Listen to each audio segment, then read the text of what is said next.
जय जय राम कृष्ण हरी. जगद्गुरु संतश्रेष्ठ तुकाराम महाराजांनी समश्लोकी अभंग छंदात अभिजात मराठी भाषेत श्रीमद भगवद्गीतेचा अनुवाद रचिला आहे. त्या ग्रंथाचे नाव आहे अभंग मंत्रगीता. या ग्रंथाचीच ओळख आपण करून घेत आहोत. आता अध्याय 4 आणि श्लोक 13 आणि अभंग क्रमांक 173 पासून सुरुवात करूया. प्रथम वाचूया आणि मग थोडासा जमेल तसा अर्थ बघूया. चातुर्वर्णम मया सृष्टम गुणकर्म विभागशः तस्य कर्तारम अपि माम विद्धि अकर्तारम अव्ययम. आणि अभंग आहे विप्र क्षत्रिय वैश्य शूद्र वर्ण विभाग चत्वार केले इच्छेने आपुले मार्ग भिन्नत्व स्थापिले सांभाळे तो पुनः पुन्हा असोनी अलिप्त अर्जुना अज अव्यय छंदाने तुकया जाण तू संताने. आणि ह्या श्लोकात जी सामाजिक व्यवस्था सांगते ते पाहूया. आता प्रत्येक प्राणी परमेश्वराच्या ठिकाणी सगळे प्राणी समान आहेत आणि प्रत्येक प्राण्यामध्ये 3 गुण सत्व रज आणि तम हे प्रकृतीने दिलेलेच आहेत. कोणत्याही एका गुणापैकी व्यक्ती कर्म करीतच असते. म्हणजे ते कर्माचं चैतन्य म्हणा असंही म्हणायला हरकत नाही. त्या कर्माला अनुसरून मानवी समाजाचे 4 विभागाची व्यवस्था परमेश्वरानं केली आहे. आणि म्हणून तुकाराम म्हणतात विप्र क्षत्रिय वैश्य शूद्र वर्ण विभाग चत्वार. सर्व जगाची निर्मिती करणारी प्रकृती किंवा माया हिचे 3 गुण प्रत्येक जीवात हे असतातच. आता त्या जीवांबद्दल किंवा गुणांबद्दल आपण बघूया की सत्वगुण रजोगुण आणि तमोगुण. सत्वगुण आपण कशाला म्हणायचं तर 4 वर्णांचा आरंभ ब्रह्म जाणणारा म्हणजे ब्राह्मण या बुद्धिमान मनुष्याच्या विभागापासूनच सुरुवात होते. याचा उल्लेख ब्राह्मण या पारिभाषिक शब्दातून होतो. उत्तम गुण वर्तन म्हणजे ज्ञान भक्ती सत्यता हे सगळं युक्त असतं. याची आवड खाण्याची आवड ह्या सत्वगुणी व्यक्तीची की ताजे अन्न मिरची मसाला कमी असणारे भाजी किंवा तोंडी लावणं आणि त्याचबरोबर दया क्षमा शांती ह्या गुणांनी ह्याच गुणातच वर्तनाला सुख मानणारे असे असतात ते सत्वगुणी. एका गाण्यात त्यांची आपल्याला लगेच लक्षात येईल म्हणजे कोण तर देहाची तिजोरी भक्तीचा जो ठेवा उघडदार देवा आता उघडदार देवा. हे म्हणणं आणि हे मान्य करणं म्हणजे सत्वगुणी व्यक्ती. दुसरं रजोगुण.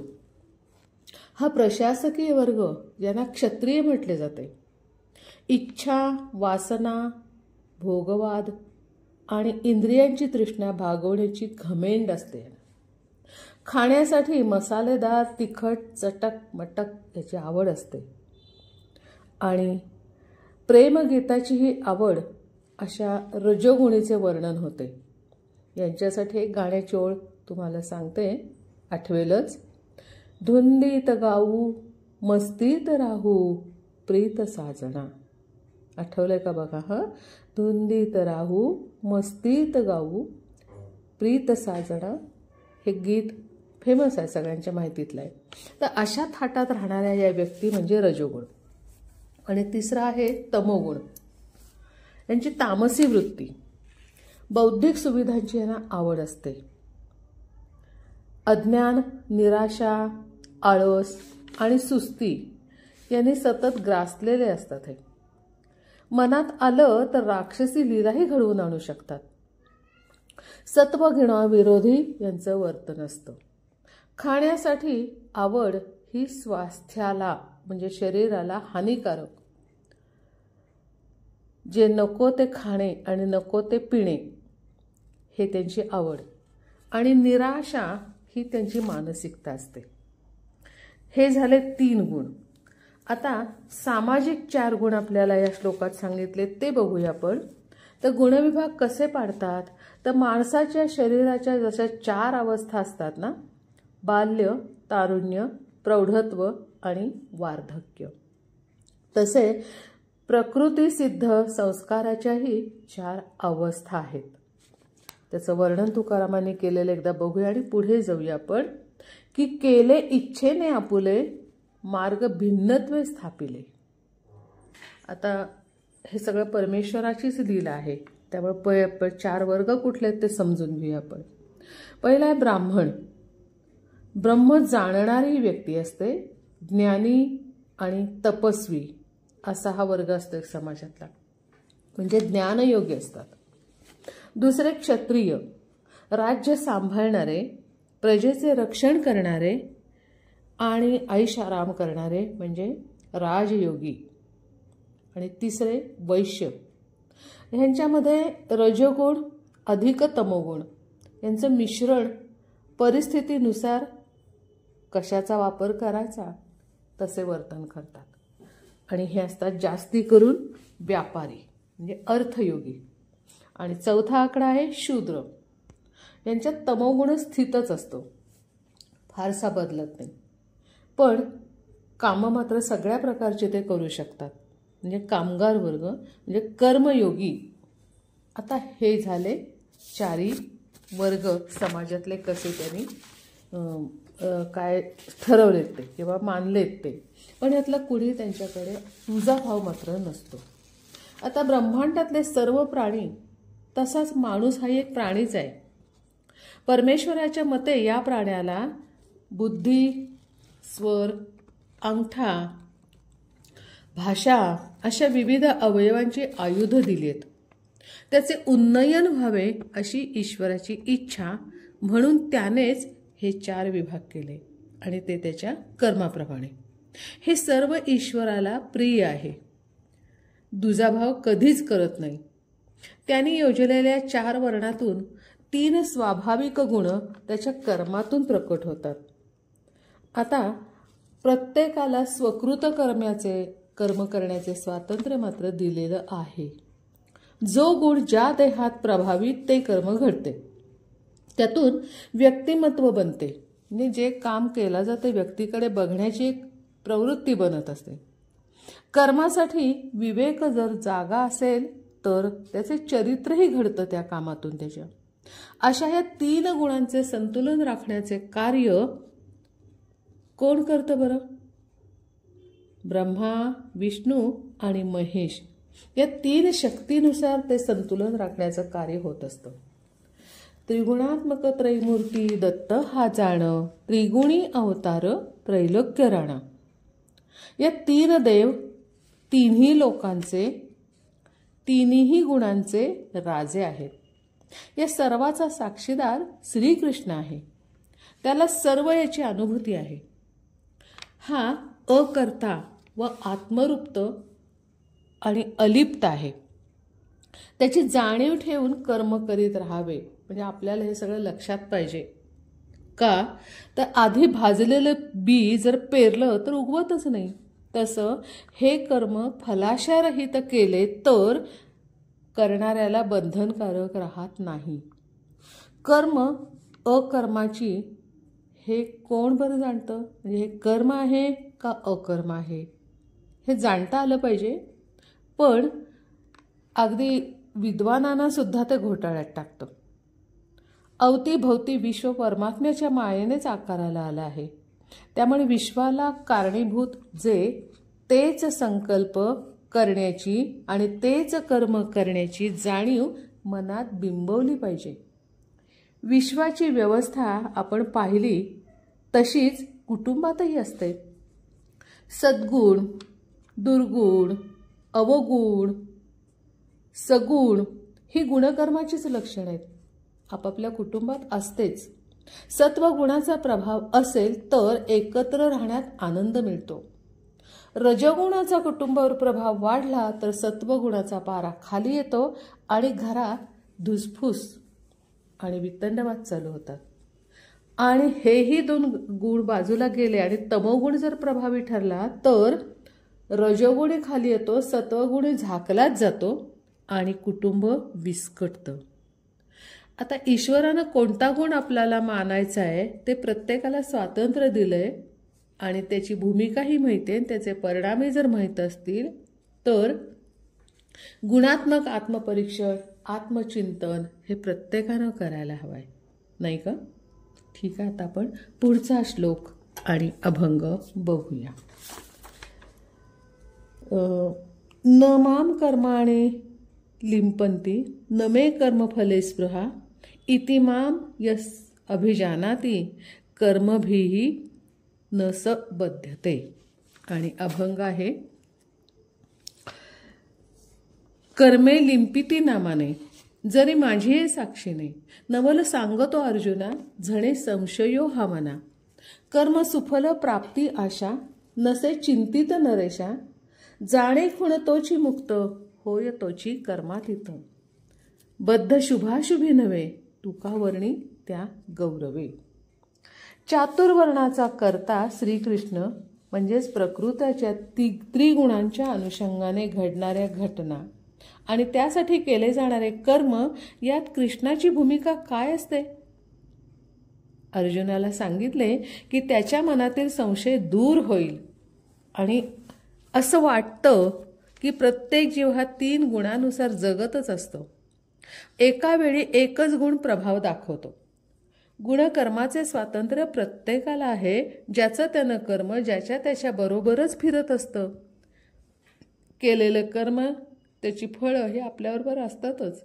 त्यासाठी वर्ण आणि आश्रम यानुसार योग्य कर्म निष्ठेने करणे म्हणजे विकर्म, म्हणजे विशेष कर्म.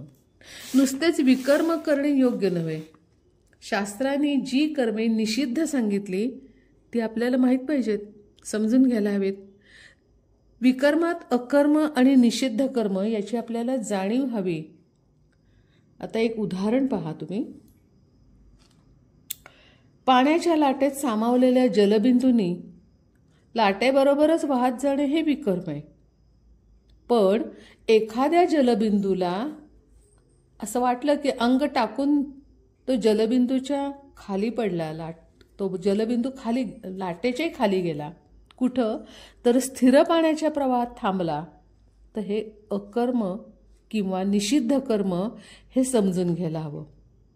ईश्वरी संकेताचे कर्म हे घडतच असतात, पण त्या ईश्वराला हे कर्म म्हणजे केलेलं कर्म चिकटत नाही.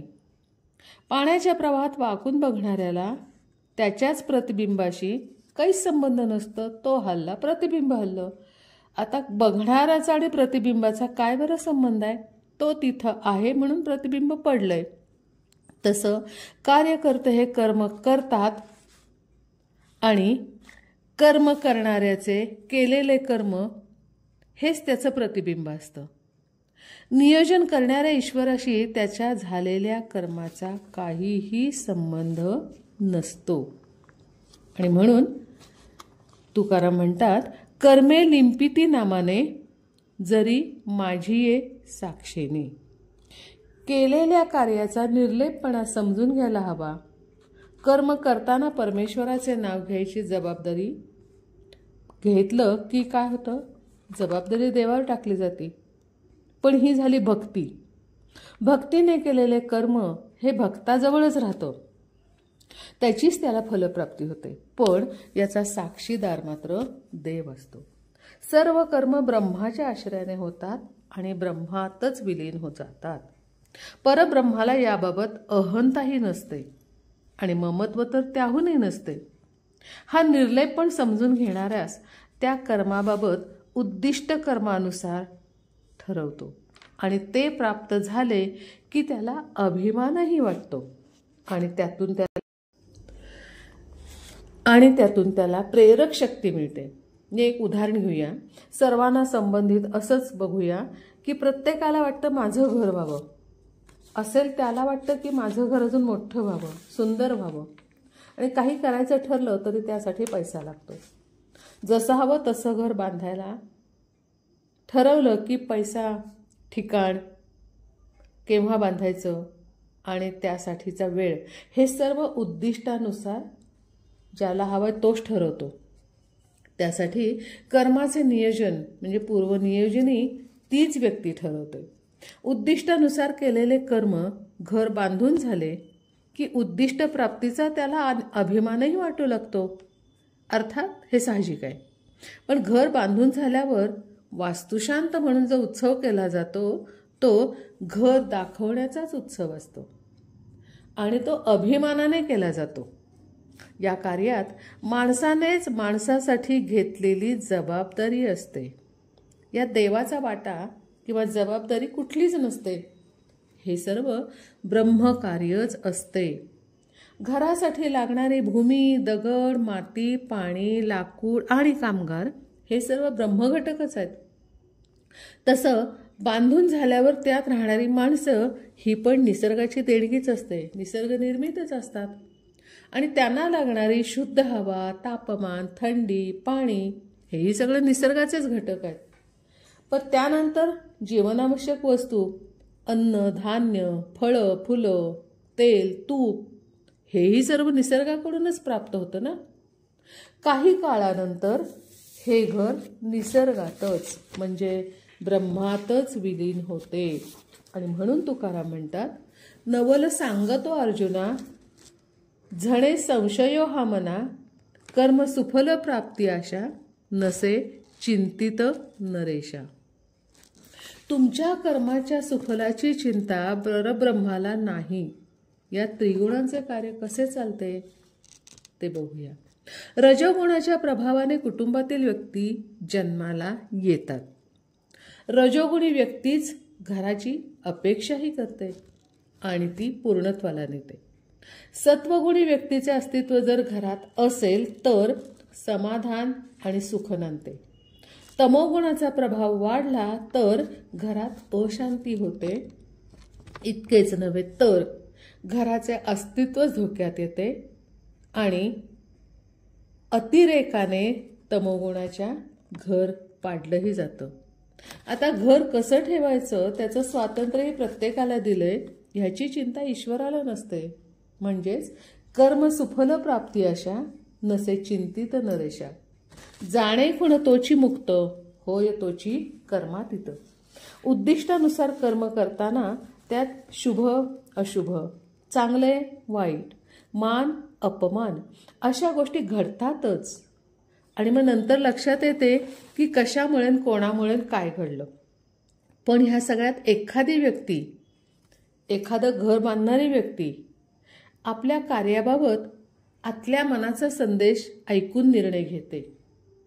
इतरांची मतं वेगळी असतात, असू देत, पण आतल्या मनाचा संदेश ऐकण्याचं त्याचं मन त्याला सांगत असतं.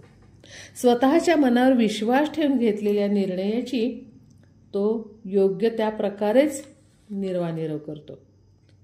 आणि मग त्याच्या लक्षात येतं, बरं झालं अरे या संकटातून आणि अशुभातून मी वाचलो. आणि अशी प्रतिक्रिया नंतर व्यक्त होते. अशा कितीतरी घटना घडत असतात. आपण एखादीच बघूया त्यातली. जसे विमानाच्या अपघातातून एखादाच वाचतो किंवा बस दरीत कोसळते तेव्हा एखादाच वाचतो किंवा भूकंपानं सगळं गाव, त्याच्यात एखादंच लहान बाळ कुठेतरी कशाच्या तरी खाली सापडलेलं असतं आणि ते वाचतं. आता ह्यांच्या निर्णयाचं कौतुक होतं, म्हणजेच ती गौरवास पात्र ठरतात. आपलं भाकीत आपलं मन सुचवत असतं आणि यासाठी आत्मचिंतन तितकेच महत्त्वाचे आहे. म्हणून तुकाराम म्हणतात, बद्ध शुभाशुभी नव्हे, तुकावर्णी त्या गौरवे. बरोबर आहे ना. असं आता पुढील श्लोक आणि अभंग पाहूया. एवं ज्ञात्वा कृतं कर्म पूर्वैः अपि मुमुक्षुभिः कुरु कर्म एव तस्मात् त्वं पूर्वैः पूर्वतरं कृतं. आणि अभंग आहे, ऐसे जाणूनी मुमुक्षी कर्मे केली पूर्वपक्षी कुरुवर्या त्या आधारे करी कर्मे साचो कारे केली पूर्वज पूर्वजी केली पूर्वज पूर्वजी तुका तयासी नवाजी. आता अवघ्या 3 चरणांचा अभंग. ऐसे जाणूनी मुमुक्षी कर्म केले पूर्वपक्षी. पूर्वपक्षी आधी होऊन गेलेल्या मुमुक्षांचे कर्म जाणून घ्या. घराण्यातील पिढ्यानपिढ्या आल्या गेल्या त्यातील मुमुक्षूंचा इतिहास तो घडवण्यासाठी केलेली कर्मे जाणून घ्या. मुमुक्षु म्हणजे सगळेच त्यात पूर्वज येत नाहीत. जे मोक्षाच्या वाटेने जाणारे सत्वगुणी असतात, सत्य धर्माच्या मार्गाने जाणारे असतात, जबाबदारीच्या त्यामुळे काही ना काही त्यांच्या जबाबदारी घेतलेली असती आणि अशांचंच तुम्ही चरित्र आठवा. अशांच्या कार्यात काही घटना घडत असतात तेव्हा रजोगुणाचाही वापर केला जातो आणि अशा काही वर्तनातून कर्मातून इतिहास घडतो. पुढच्या पिढ्यांना अनुकरणीय व आदर्श अशा व्यक्ती बनतात आणि त्यांनीही त्यांच्या पूर्वजांकडून वारसा घेतलेला असतो. स्वतःचा पिंड पूर्वजांच्या मार्गाने नेणे यालाच स्वधर्म किंवा स्वकर्म म्हणतात. हे सर्व सांगून पुढेही म्हणतात की कुरुवर्या त्या आधारे करी कर्म साचोकारे. कुरुवर्या इथे अर्जुनाला कुरुवंशाची आठवण करून देऊन त्याला कुरुवर्य हा किताब देऊन त्याच्या कर्तव्याची जाणीव करून दिले. करी कर्मे साचोकारे. साचोकारे म्हणजे सत्य, खऱ्या मार्गाने जा. हा नेमकेपणा कुरुवंशावळ आपल्याला थोडीफार बघायला हवी. यातील शंतनू, चित्रांगद, भीष्म, पंडू, धृतराष्ट्र आणि पांडव आणि कौरव हे आपल्या लक्षात येणारे पिढींचे नाव आहेत. पण पूर्वजी ह्याच्या मागील राज्यांची नावे काही बघूया की कुरु, भरत, पुरु, ययाती, नहुष. आता ही यादी अत्रि आणि ब्रह्मदेवापर्यंत जाते. कुरु राजाचा जन्म हा सूर्यकन्या तपती आणि राजा सौरन यांच्यापासून झाला. कुरुवंशाचा विस्तार पाहताना सगळे राजे एकच नव्हे तर त्यांचे अनेक सम्राट आणि चक्रवर्ती अशा किताबानेच भूषित होतात. सर्वसामान्य राजे नव्हतेच हे. त्यांच्या भरत ह्या राजाच्या पौरुषत्वाने आपल्या राष्ट्राला भारत हे नाव मिळाले. कुरु राजाला धार्मिक, तपस्वी, सत्यवादी आणि प्रजेसाठी राज्यकर्ता अशी परंपरा चालवणारा हा कुरुवंश आहे. केली पूर्वजी तुका जयासी नवाजी. अर्जुन तर कुरुवर्य यातून आला. पूर्वजांचा आदर्श, परंपरा, इतिहास आठवून द्यायचा होता. भारत भूमीची म्हणजे सत्य धर्माची परंपरा अजूनही चालू आहे का असा प्रश्न मनात येणे साहजिकच आहे. पण आपल्याला माहीत असणारे आपण एखाद दुसरा अनुभव बघूया. पहिलं विवेकानंद. नरेंद्राचे वडील, हा नरेंद्र लहानपणचा, त्याचे वडील जज्ज होते. ते सत्यप्रिय होते, धर्मनिष्ठ होते. आणि नरेंद्रानं तरी काय केलं, पुढे सत्य धर्म आणि हिंदू धर्मालाच न्याय मिळवून दिला आणि त्याचा विवेक जागवला आणि स्वामी विवेकानंद झाले. दुसरे एक उदाहरण बघूया. विनायक दामोदर सावरकर.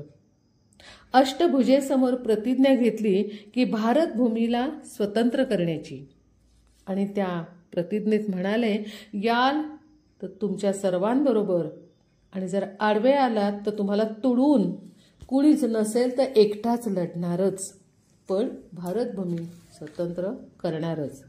प्रतिज्ञा पूर्ण करण्यासाठी सर्व सावरकर कुटुंब त्यात सहभागी झाले आणि भारत माता स्वतंत्र झाल्याचा त्यांना आनंद मिळाला. आणि एक म्हणजे संभाजीराजे. छत्रपती शिवाजी जीवावर होऊन लढलेला राजा आणि महाराष्ट्र धर्म स्थापन करण्यासाठी अवघं आयुष्य त्यांनी त्यासाठी घालवलं. त्यांचा सुपुत्र जीवावर उदार होऊन धर्मासाठी बलिदान देणारे छत्रपती संभाजीराजे. आणि चौथं एक उदाहरण बघूया. पुण्यश्लोक अहिल्याबाई होळकर. राजघराण्याचा वसा घेतला आणि प्रजापालन, प्रजेचं कल्याण, प्रजाहितदर्शी असं राज्यही केलं. कुरुवंशाचा भरत राजापासून प्रजाहितदक्ष आणि धर्मपालनाची परंपरा हे भारत मातेचं आभूषण आहे आणि याची आठवण करून देणारा हा तुकारामांचा अभंग असो. आता आपण पुढील श्लोक आणि अभंग बघूया. पहिल्यांदा श्लोक वाचूया. किम कर्म किम अकर्म इति कवयः अपि अत्र मोहिताः तत्ते कर्म प्रवक्ष्यामि यत् ज्ञात्वा मोक्षसे अशुभात. आणि अभंग. येथे मोहिले ज्ञानीये खुण नये ध्यानासी कैसे कर्म अकर्म ते संशयाचे दर्शवी. जाणून मी तुझं सांगे अनुभव अंगे सुटसी तुका म्हणे दिव्य मत सावध चित्ते ऐकावे. काय आहे कर्म आणि काय आहे अकर्म असे प्रश्न विचारूनच श्लोकाची सुरुवात झाली. या अभंगाला या आधीच्या अभंगाचाच पुढील भाग असंच म्हणावं लागेल.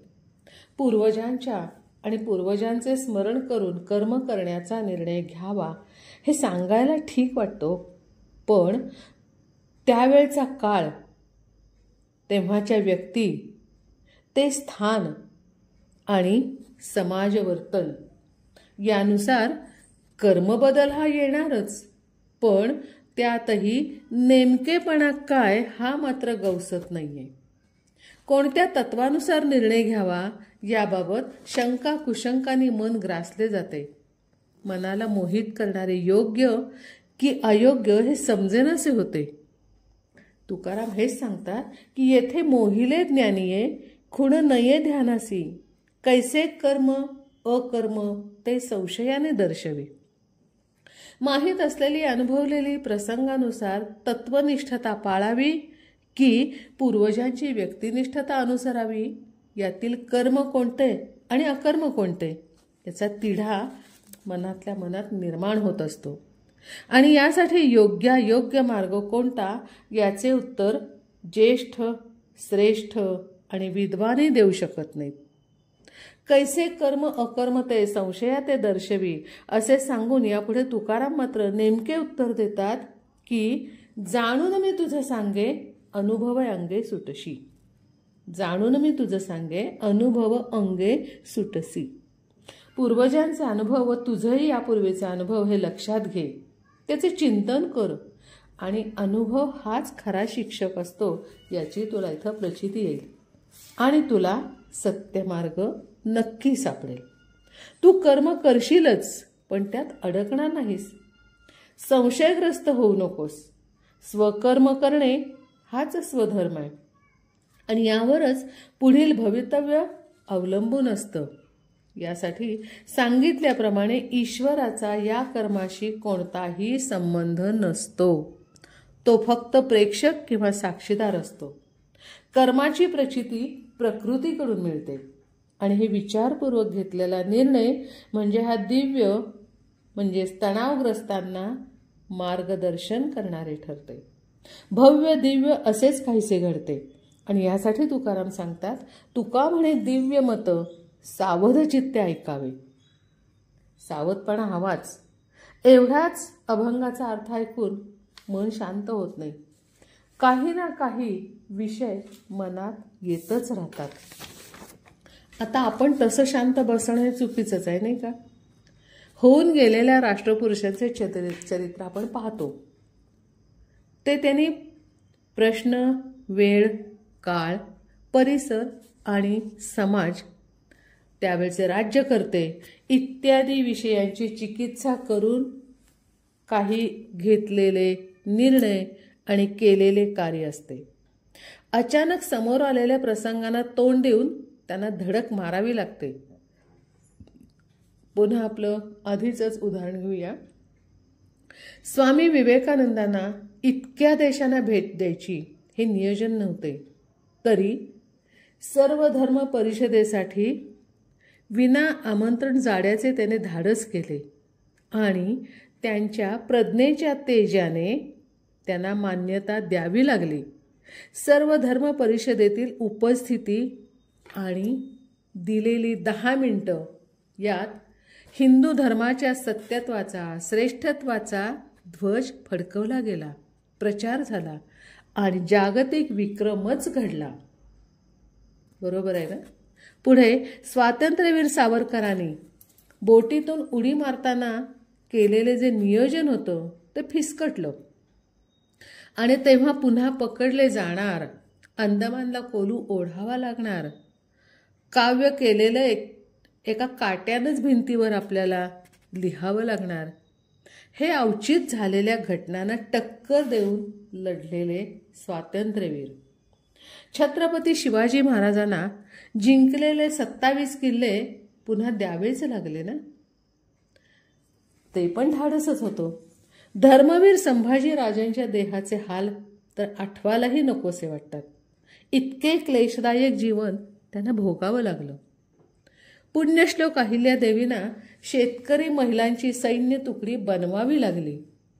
असे ध्यानीमनी नसलेल्या आणि घडलेल्या घटना आणि त्यामागील विचार अशी चरित्र दिव्य आणि आदर्श ठरतात. मनातील एक कप्पा प्रत्येक भारतीयाचा कर्म आणि धर्म यासाठी सतत सतर्क हवा.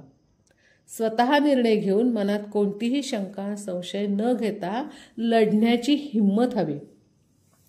म्हणजेच यत्र योगेश्वर कृष्ण तत्र श्री विजयोभूतीर.